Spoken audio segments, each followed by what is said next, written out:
स्वागत छ तपाईलाई यस च्यानलमा। थम्बनेल र टाइटल हेरेर तपाई चाहिँ के छ टपिक भनेर थाहा पाइसक्नुभयो होला हैन। केमिस्ट्रीको रहेछ हैन र ढिला नगरी सुरु गरौँ है। यो अर्ग्यानिक केमिस्ट्री चाहिँ सुरु गर्नुभन्दा पहिला चाहिँ यो कुरा हामीलाई एकदमै जरुरी छ, एकदमै थाहा हुनै पर्छ यो कुरो, ताकि यसले चाहिँ अगाडि फर्दर रिएक्सनहरु पढ्दा चाहिँ मेकानिजमहरु पढ्दा चाहिँ एकदमै सजिलो हुन्छ है त। अब के छ भने पहिलो कुरा एल्केन कसलाई भनिन्छ क्या, एल्केन कसलाई भनिन्छ भन्नु पर्दाखेरि यसमा चाहिँ कार्बन र कार्बन बीचमा सिंगल बोन्ड हुन्छ क्या, सिंगल बोन्ड हुन्छ है त। अनि चाहिँ सेकेन्डमा रहेको छ एल्किन। एल्किनमा के हुन्छ भने एल्किनमा चाहिँ डबल बोन्ड हुन सक्छ, डबल बोन्ड हैन। अनि एल्काइनमा चाहिँ ट्रिपल बोन्ड हुन्छ क्या, के अरे ट्रिपल बोन्ड हुन्छ है त, ट्रिपल बोन्ड हुन्छ। अनि यो जुन चाहिँ एल्किन र एल्काइन छ नि यसलाई चाहिँ अनस्याचुरेटेड हाइड्रोकार्बन्स पनि भनिन्छ है त। एल्किन र एल्काइनलाई चाहिँ अनस्याचुरेटेड हाइड्रोकार्बन्स पनि भनिन्छ। अनि एल्काइनलाई के भनिन्छ भन्नु पर्दाखेरि यसलाई चाहिँ स्याचुरेटेड हाइड्रोकार्बन्स पनि भनिन्छ है त। अब 1 मार्क्समा कुनै कुनै बेला सोधिन सक्छ एल्केन भनेको के हो, त्यसको बारेमा लेख्नुहोस् अथवा राइट फर कन्डक्सन एल्केन। अनि यसको जुन फर्मुला हुन्छ त्यसको फर्मुला के हो भने CnH2n+1 हैन। अब यो एल्केनको के हुन्छ भन्नु पर्दाखेरि चाहिँ एल्केनको के हुन्छ भने CnH2n है। अनि एल्काइनको के हुन्छ भन्नु पर्दाखेरि CnH2n-1 है। के हुन्छ CnH2n-1 हुन्छ। यो फर्मुलाहरु याद राखौं। अब यो फर्मुला कसरी युज गर्नुपर्छ भने त्यो कुरा चाहिँ थाहा होला सायद, आई थिंक हैन। छैन भने त यहाँ n को भ्यालु के हुन्छ भने 1 देखि 2 देखि 3 देखि डट जति पनि हुन सकिन्छ हैन। यहाँ 1 हाल्दा चाहिँ कतिवटा हाइड्रोजन हुन्छ, कतिवटा कार्बन हुन्छ, त्यो चाहिँ थाहा पाउन सकिन्छ।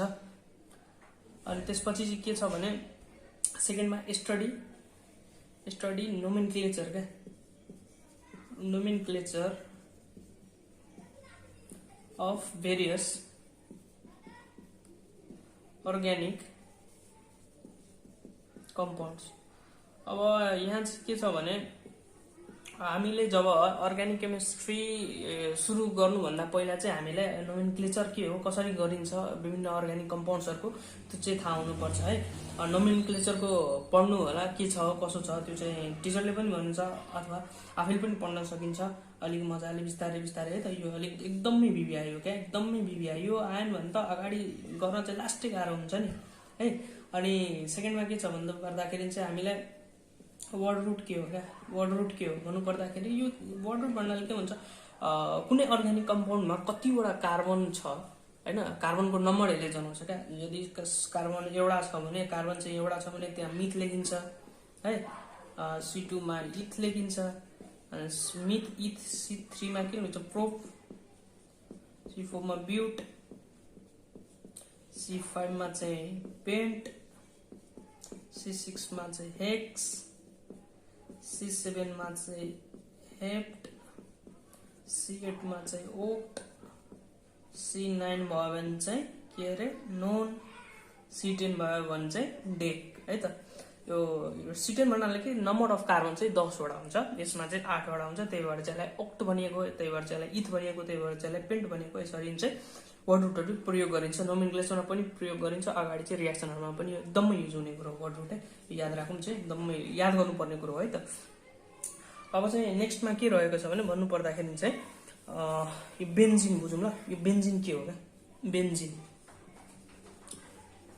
के हो? यो एरोमेटिक हाइड्रोकार्बन्स हो क्या, एरोमेटिक कम्पाउन्ड्सहरु हो जसको चाहिँ एरोमेटिक कम्पाउन्ड्सहरु हो। एरोमेटिक कम्पाउन्ड्स भनेको के अलिक सुगन्धित टाइपको बास्ना दिने, एरोमा भनेको वर्डबाट ड्राइभ भएको एकदम बास्ना दिने, प्लिजेन्ट स्मेल दिने, त्यसलाई चाहिँ एरोमेटिक कम्पाउन्ड्स भनिन्छ है त। अनि बेन्जिनको के हो भन्नु पर्दाखेरि चाहिँ फर्मुला के हो भने C6H6 क्या। यसको फर्मुला चाहिँ FRMUL फर्मुला चाहिँ C6H6 हो है। एकदम थाहा हुनुपर्छ यो कुरा है। अनि स्ट्रक्चरको कुरा गर्नु पर्दाखेरि चाहिँ STRUCTUR स्ट्रक्चर है। स्ट्रक्चरको यस्तो हुन्छ क्या,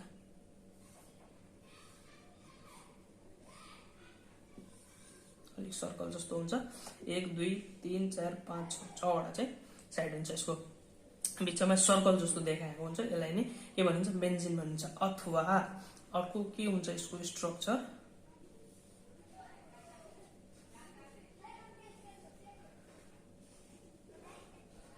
डबल बोन्ड या डबल बोन्ड या डबल बोन्ड या यसलाई पनि के भनिन्छ बेन्जिन भनिन्छ अझै लेख्नु पर्दाखेरि चाहिँ हामीले कसरी लेख्न मिल्छ हामीलाई यसलाई चाहिँ म यता लेखेँ ल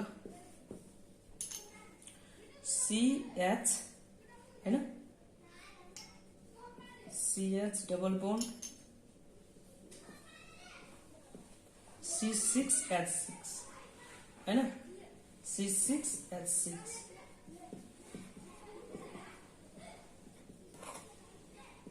कतिवटा हो 1 2 3 4 5 6 हैन हाइड्रोजन पनि कति 1 2 3 4 5 6 यो पनि के हो बेन्जिन हो के अरे यो पनि बेन्जिन हो यो पनि बेन्जिन हो यो पनि बेन्जिन हो र जुन हाम्रो अर्ग्यानिक केमिस्ट्री हुन्छ नि त्यसमा एकदमै धेरै प्रयोग हुने भनेको यो बेन्जिन हो का यो स्ट्रक्चरलाई एकदमै दिमागमा याद राखेर एकदमै सम्झेर चाहिँ यसलाई राख्नु होला बेन्जिनको स्ट्रक्चर के हुन्छ यसलाई के भनिन्छ बेन्जिन भनिन्छ एकदमै युज हुने कुरो हो क्या यो बेन्जिन यसको स्ट्रक्चर एकदमै युज हुन्छ अब नेक्स्टमा के छ भने भन्नु पर्दाखेरि चाहिँ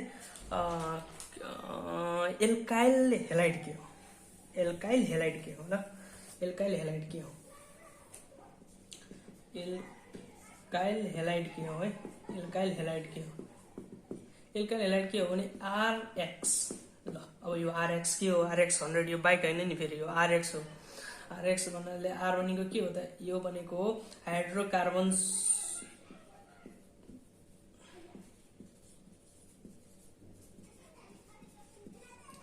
कम्पाउन्ड अथवा ग्रुपहरु हो अब यो के हो भन्नु पर्दाखेरि R भनेको के हाइड्रोकार्बन्स भनेको हाइड्रोजन र कार्बन मात्रै कम्पोज्ड अफ मतलब बनेको हुन्छ जस्तो CH3 भयो है त C2H5 भयो यस्तोहरु चाहिँ C3H8 भयो यिनीहरु चाहिँ के हो भने यसलाई के भनिन्छ सबैलाई चाहिँ यसलाई के भनिन्छ एल्काइल भनिन्छ के भनिन्छ एल्काइल भनिन्छ R लाई के स्ट्यान्ड्स फर के त alkyl R stands for alkyl फेरि भनौं त R स्ट्यान्ड्स फर एल्काइल अनि X के हो भन्नु पर्दाखेरि चाहिँ यो भनेको हेलाइड हो क्या अब यो हेलाइड के हो भन्नु पर्दाखेरि हेलोजन्सहरु जस्तो क्या हेलोजन्सहरु प्रिफिक्स जस्तो युज गरिन्छ नोमेनक्लेचरमा जस्तै F फ्लोरो क्लोरो ब्रोमो आयोड हो क्या मतलब यति जुन कम्पाउन्डहरुमा अर्ग्यानिक कम्पाउन्डहरुमा हेलाइड युज हुन्छ FClBr त्यसलाई के भनिन्छ हेलाइड भनिन्छ X भनेको के हो हेलाइड जुनमा चाहिँ F युज भएको हुन्छ Cl युज भएको हुन्छ Br र I युज भएको हुन्छ त्यसलाई के भनिन्छ एल्काइल हेलाइड है त एकदमै यो त बिचमा यस्तो रिएक्सनमा सोधिन्छ कि थाहै नहुने का एकदमै कन्फ्युज गर्ने कुरो हो यो एकदमै यसलाई मजाले बुझौं के रहेछ हेलाइड भनेको के हो एल्काइल भनेको के हो है अब नेक्स्टमा के छ भन्नु पर्दाखेरि एसिड क्लोराइड है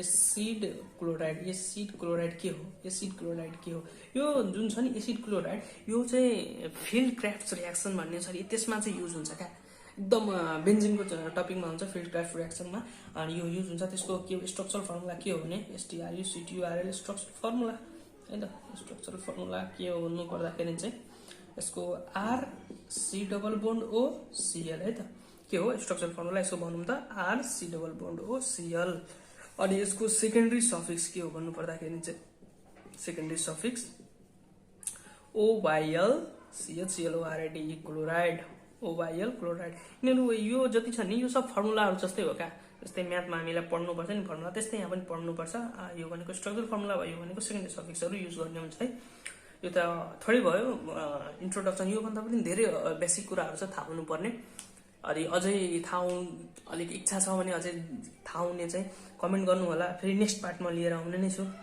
र यसको नोट चाहिँ म फेसबुक पेजमा प्रोभाइड गरिदिन्छु त्यहाँबाट हेरेर चाहिँ लेख्नु होला इम्पोर्टेन्ट छ एकदमै है त र यो नयाँ हुनुहुन्छ भने यो च्यानलमा सब्स्क्राइब गरिदिनु होला CTBT को र NAV को कुनै एकदमै इम्पोर्टेन्ट क्वेशनहरु म अपलोड गर्ने गर्छु सल्भ गरेर इजी वेमा सकभर है त अनि ल आजको लागि यति नै राखौं है त ल हस् धन्यवाद।